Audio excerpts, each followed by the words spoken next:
Hello, in this video I'm going to show the derivation for the formula of elastic potential energy of a spring. Let's consider a mass M attached to a spring. Because of the spring force that's pulling leftward, a rightward external force is required in order to stretch the spring from its natural length to an extension of x.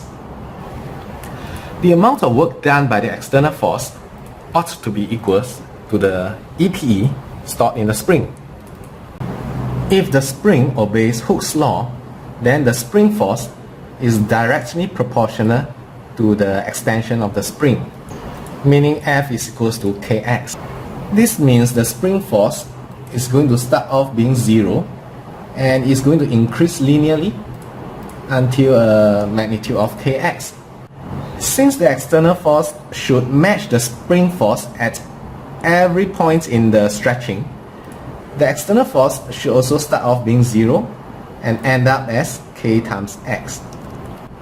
The reason why we want the external force to just match the spring force at every point of the stretching is because we want the external force to merely stretch the spring and do nothing else.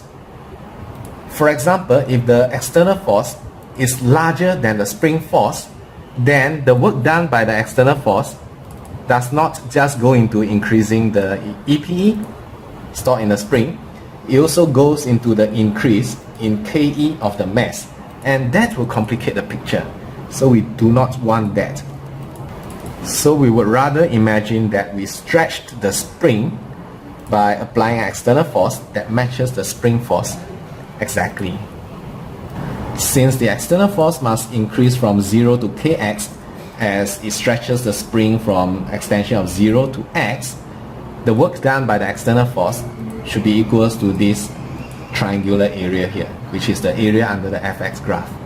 The area of this triangle can be calculated as half base times height. So half base times height,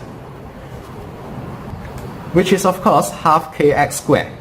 So there you have it. The formula for elastic potential energy is half kx squared. Ta-da!